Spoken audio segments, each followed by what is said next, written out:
Stop doing this if you want to be financially strong in 2026. Number one on my list is to stop being jobless. Yes, you cannot stay jobless and expect a reward. You cannot stay jobless and expect financial freedom. So you have to intentionally get something to do. Be it a business, be it a service you offer, be it a need you are feeling, but you cannot stay jobless and expect to be financially strong in 2026. So you cannot continue to hold your arms while you wait for your dream job or your dream capital to start that dream business. You have to start where you are with what you have, and you have to do what you can. So it's important that you start from the ground up and then you begin to grow up the ladder. But sitting back, staying jobless, and then expecting a financial miracle, it's almost impossible. So if you want to be financially strong in 2026, it's not by prayer alone. However, it's very important that you do not stay jobless. Find something to do. It's very important that you are busy, you are engaged, and you're hungry for more. A jobless person cannot be fed. So stop sitting around idle. Stop waiting for that miracle that is going to come your way. Take action. Go out. Revamp your CV. Apply for those jobs, right? Start with what you see. It doesn't matter. Even if it's a menial job, whatever it is, but it's important that you are engaged. Very, very, very important. Now, point number two, before I go to point number two, my name is Onyinye Okoye, Coach Onyinye Okoye, and you're welcome to my channel. In this channel, you're going to be getting all tips as concerns wealth creation, business building, sales, and of course, making money. So what's my point number two? Point number two is simple. Stop complaining about your salary. Stop dwelling in pessimism. Stop dwelling in complaints. I feel like people who complain a lot just want to attract self-pity. People who complain a lot fill their brain with negativity, fill their heart with so much negativity. When you complain too much, you are definitely not going to receive what you should be receiving.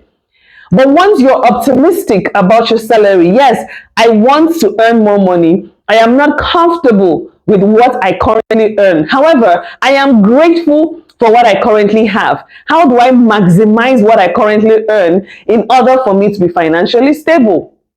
How do I save more? How do I invest more? Maybe I need to pick up a second source of income. Maybe I need to find a side hustle. But you cannot keep staying in complaint. Oh, there's nothing I can do. I'm not even earning money. This salary is just small, right? I'm not making sales. You cannot continue to dwell in that negative mindset. It's very important that you step out of that mindset zone and step into prosperity, step into abundance, and appreciate what you have.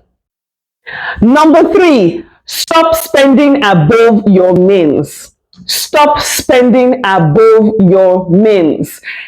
A lot of us do spend above our means. You need to be realistic about your income. You need to be realistic about what you earn. You need to live in houses you can afford. You need to wear clothes you can afford. You need to buy food where you can afford, right? You need to understand what your income is and what your income can do for you. So it's very important you do not spend above your means if you want to be financially stable in 2026. I always tell people that you shouldn't try to live a life beyond your salary because you're just going to keep roping yourself in debt, right? You know that you're a supermarket, the open market, there's a wholesale market. So why go buy your provision from a high-end supermarket when you can go get it from the wholesalers in the market and save money? Right? There are different kinds of markets in your areas. There are markets that are known for getting cheaper things, tomatoes and all the things that you need. So why don't you identify this market and buy things that you can afford?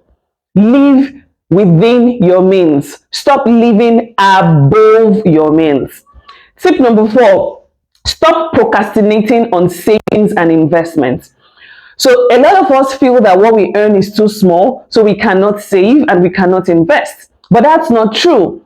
If you truly monitor your spending, if you truly work with a budget, you can definitely save. It doesn't matter how small you earn. And it doesn't matter how small you save. It's important to save, right? Save that small amount of money. Save that 1,000 naira. Save that 500 naira. Save that 10,000 naira. It seems small to you, but by the time you do this consistently for a year, you're going to be shocked at how much you would have saved. So stop procrastinating on savings. Stop procrastinating on investments. There are small investments you can do. I'm going to do another video on that. We have these fintech companies where you can lock in your money for a high interest yield, some as high as 17% per annum, some even higher. So find investments that fit your budget. Find savings. It is important you do these things, right? Very, very important.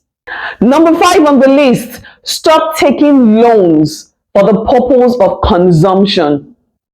If you're working, it doesn't matter how small your earning is, you shouldn't be borrowing for consumption. You shouldn't be borrowing for flexing. You shouldn't be taking loans for enjoyment. So it's important you find your way around it and stop taking loans for just surviving. Find a way to work within your income. If your income is not enough, find things, side hustles you can do to increase your income. However, it's very, very important that you stop taking loans for consumption. Loans are usually taken for business expansions. Loans are usually taken for capital intensive things that you know that is going to bring the money back.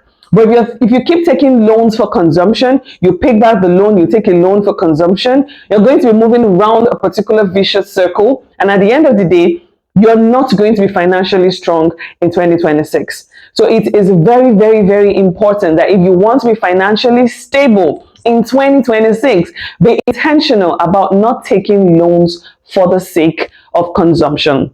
And finally, my tip number 6 is this: stop ignoring budgeting. It's very important you have a budget. Have a budget for what you need every month. If you take transport to work, how much am I spending to work? If I have to buy food, how much can this quantity of food take me, right? What else that is affordable that I can afford? What routes do I take that help me save more money? If I have prepaid units, how can I save on electricity? Do I put off the freezer if the freezer is cold or blocked, right? So you have to not ignore budgeting. It's very important that you budget and you try as much as possible to work within your budget. Of course, I know sometimes you can work below it, you can fall short, or you can go above it. But it's always better to have a guide. It's always better to have a budget, right? Having a budget would definitely save you a lot of stress. So it's very, very important that you have a budget. So if you're still watching till now and you haven't subscribed, make sure you subscribe. Hit the subscribe button, like the video, let me know your thoughts in the comment section. And please, I have more videos on this channel that would expand your mind and give you valuable tips as regard wealth creation, business growth, and of course, making more money. My name again is Coach Onyinye Okoye, and thank you for watching.